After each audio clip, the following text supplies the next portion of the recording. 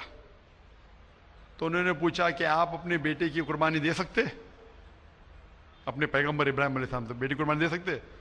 تو وہ چونک گئے، اور اللہ کے پیغمبر تھے. انہوں نے کے بیٹے سے کہا، بیٹے نے کہا بے شک اللہ کے لیے آپ میری قربانی دے سکتے، آپ اپنے آنکھ پہ پٹی ماننا. جیسا اللہ تعالیٰ فرماتے اس دنیا میں اللہ تعالیٰ ہمارا امتحان لے رہے، تو اللہ تعالیٰ امتحان لے رہے اپنے پیغمبر ابراہیم علیہ السلام کا. اللہ تعالیٰ یہ بھی جانتے کہ ابراہیم علیہ السلام جواب کیا دیں گے. تو ابراہیم علیہ السلام اپنے آنکھ پہ پٹی مارتے، اور جس طریقے سے حکم آتا ہے اپنے بیٹے کی قربانی دینے جاتے. اس وقت ہی ایک بھیڑ، گوٹ یا شیپ آ جاتا ہے اور اس شیپ کی قربانی ہو جاتی ہے. تو اس چیز کو یاد رکھنے کے لیے آج بھی مسلمان بقرعید کے ٹائم پہ، عید الاضحیٰ کے وقت جانور کی قربانی دیتے. یہ یاد دلانے کے لیے ہمیں، کیونکہ یہ اللہ سبحانہ و تعالیٰ کی طرف سے اپنے آخری پیغمبر محمد صلی اللہ علیہ وسلم نے کہا، اس کی بات مانتے. لیکن اگر میں سوچوں دماغ سے کیوں، تو یہ سوچ سکتا ہوں کہ یہ ہمیں یاد دلانے کے لیے کیا اللہ کو انسان کی قربانی کی ضرورت نہیں، انسان کی جان لینے کی ضرورت نہیں. تو جو آج دنیا بھر میں آج بھی ہو رہا ہے کہ بچوں کو قتل کیا جا رہا ہے، عورتوں کا قتل کیا جا رہا ہے، بلی پہ چڑھایا جا رہا ہے، یہ بالکل غلط ہے. اور دونوں میں آپ دیکھیں گے فرق. اگر کوئی دوسرے مذہب میں، ہندو مذہب لو یا دیگر مذہب لو، اگر کوئی جانور کی بلی چڑھائی جاتی ہے تو ادھر ہی رکھ دیا جاتا ہے، اور اکثر وہ فضول ہو جاتا ہے. ہو سکتا ہے کبھی کوئی چپ کے سے آ کے کھا لے. اسلام میں جب قربانی دی جاتی ہے عید الاضحیٰ کے ٹائم پہ، سب سے پہلے جو میں کہہ رہا ہوں کہ میری منطق یہ سمجھ سکتی ہے کہ ہمیں یہ یاد دلا رہے کہ انسانوں کی بلی چڑھانا حرام ہے. اور جب ہم یاد دلاتے، جب بکرا کاٹتے یا جو بھی کاٹتے جانور، اس وقت جب ہم کاٹتے ہم اللہ کا نام لے کے کاٹتے. اور جو بھی جانور کی قربانی دیتے اس کے 3 حصے کر سکتے. ایک حصہ ہم خود رکھ سکتے، خود کے استعمال میں لا سکتے، ایک 3 حصہ. دوسرا حصہ ہمیں ہمارے رشتہ دار میں بانٹنا چاہیے، اور تیسرا حصہ غریبوں میں بانٹنا چاہیے. جب قربانی دے رہے ہم اس جانور کا استعمال کر رہے. جانور کھانا الاؤڈ ہے کہ نہیں، وہ ایک الگ بحث ہے جس کے اوپر آپ پوچھے تو وہ جواب الگ ہے کہ جانور کھانا صحیح ہے کیا غلط ہے. وہ ایک الگ ڈیبیٹ ہے جو ہم ابھی نہیں، اگر آپ پوچھنا چاہیں تو اگلا سوال پوچھ سکتے ہیں. ایک تیسرا حصہ ہم استعمال کر رہے، ایک تیسرا حصہ ہم دوستوں میں بانٹ رہے ہمارے رشتہ دار میں، اور تیسرا حصہ ہم غریبوں میں بانٹتے. تو ان میں غریبوں کا فائدہ ہو رہا ہے، نہ فضول خرچی ہو رہی ہے، اور یاد دلایا جاتا ہے کہ انسانوں کا قتل کرنا غلط ہے. تو یہ اچھی چیز ہے. جب بلی جیسا دیکھے باقی مذاہب میں کیا ہو رہا ہے انسانوں کا قتل کیا جاتا ہے بالکل حرام ہے. اس کے علاوہ جب جانور کا بھی قتل کرتے وہ جانور فضول خرچی میں جاتا ہے. اسلام میں ہمیں یاد دلایا جاتا ہے اور قرآن مجید میں لکھا ہے سورہ مائدہ سورہ 5 آیت نمبر 1 میں اور سورہ نحل سورہ نمبر 16 آیت نمبر 5 میں کہ جو جانور آپ کے لیے حلال ہے وہ کھا سکتے, جو چوپائیا ہے. خالی وہ جانور مت کھاؤ جو آپ کے لیے حرام ہے, جو حلال ہے وہ کھا سکتے. تو یہ کھانے کے لیے ہمارے خوراک ہے. تم قربانی کے وقت نہ کچھ ضائع کر رہے نہ پیسے کی بربادی کر رہے. ہمیں یاد دلایا جاتا ہے کہ نہ خدا کو گوشت جاتا ہے نہ خدا کو خون جاتا ہے, خدا کو تقویٰ جاتا ہے.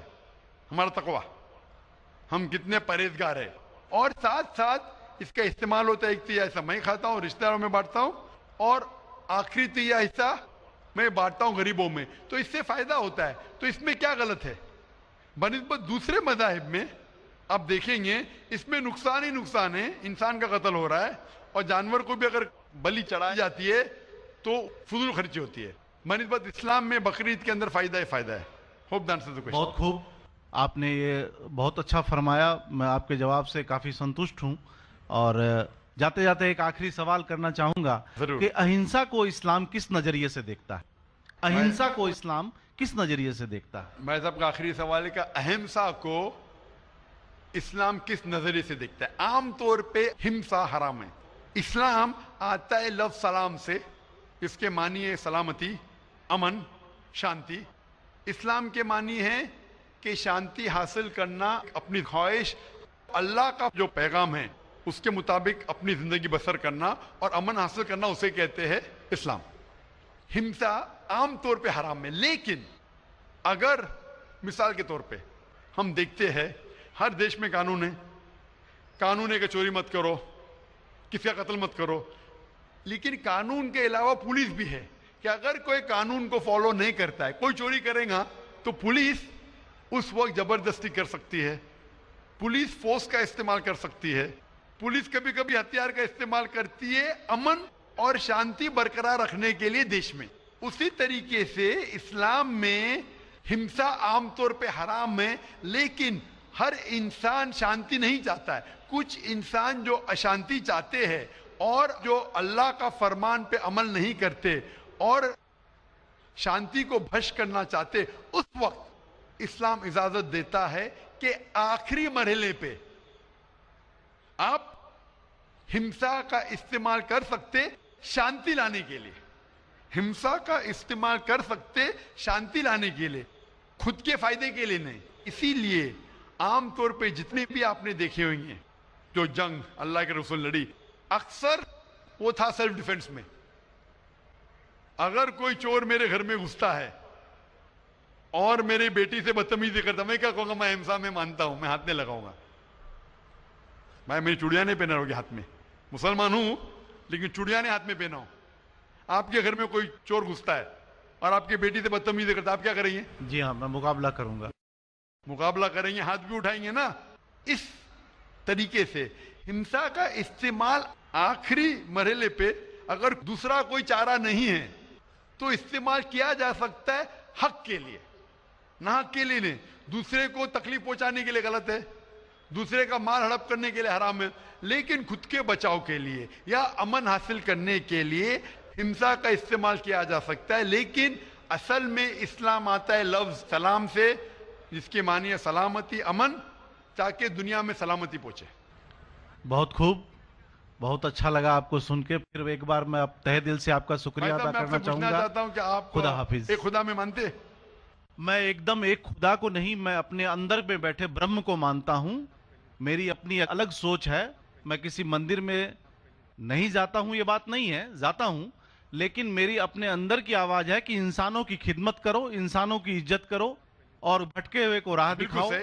میرا بھی یہی ہے. اور میں کسی انسان میں, ہندو ہو چاہے مسلمان, میں اس کھلے من سے آغاز کرتا ہوں. میں کسی سے بھی بھید بھاؤ نہ آج تک کیا ہے, نہ کبھی زندگی میں کروں گا. میرے لیے انسان جو پیدا کیا ہے وہ اوپر والے نے, وہ سبھی ایک ہیں اور ایک رہیں گے. آپ نے فرمایا کہ انسان کی خدمت کرنا چاہیے, انسان کی مدد کرنا چاہیے, لیکن میں یہ پوچھنا چاہتا ہوں کہ آپ ایک خدا میں مانتے ہیں؟ آپ نے کہا.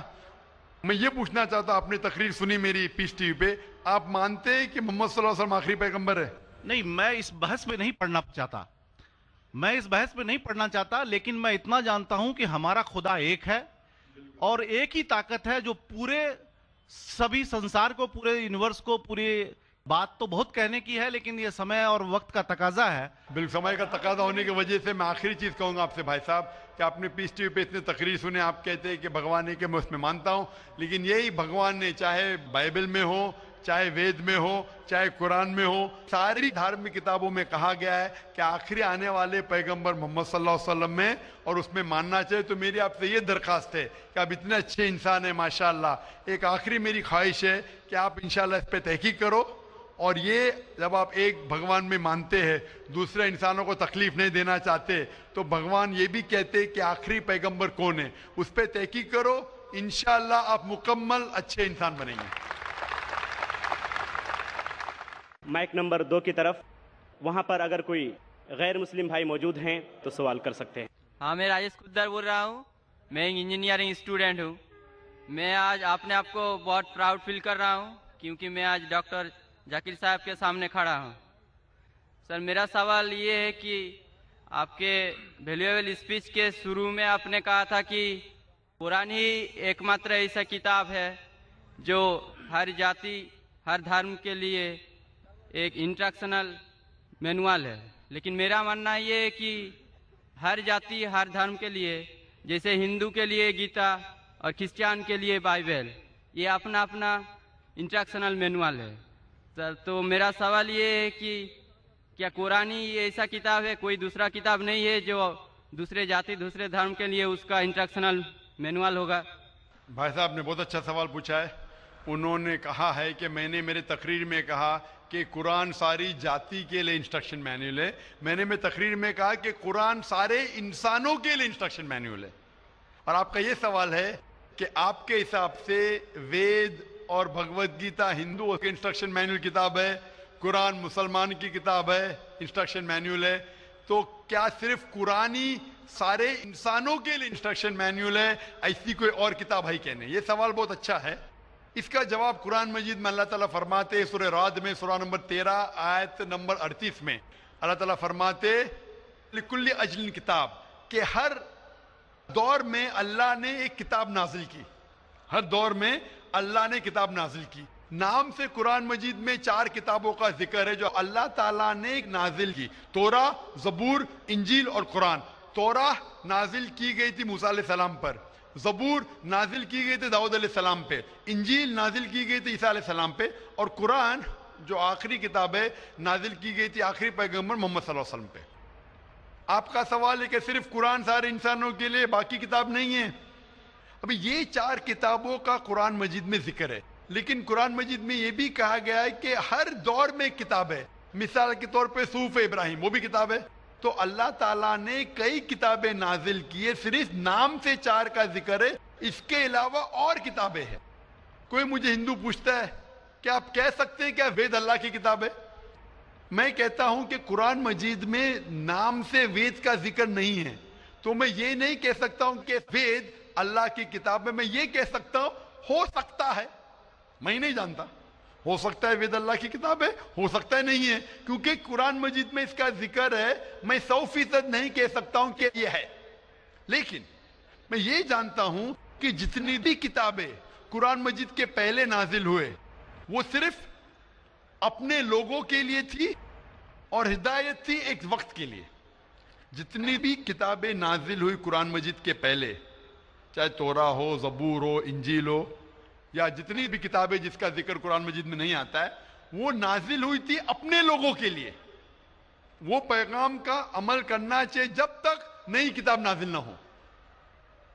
اگر مان بھی لیتا ہوں کہ وید اگر خدا کی کتاب ہو، مان لیتا ہوں میں آپ کی بات کہ وید خدا کی کتاب ہے، تو وہ صرف اس وقت کے لیے تھا، ان لوگوں کے لیے تھا، آج کے لیے نہیں۔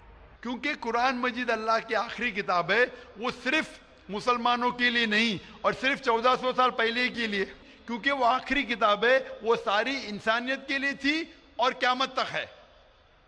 جتنی کتابیں پہلے آئی وہ صرف محدود تھی ایک وقت کے لیے اور ایک سمے کے لیے، خصوصاً کچھ انسانوں کے لیے۔ مثال کے طور کے اوپر توراہ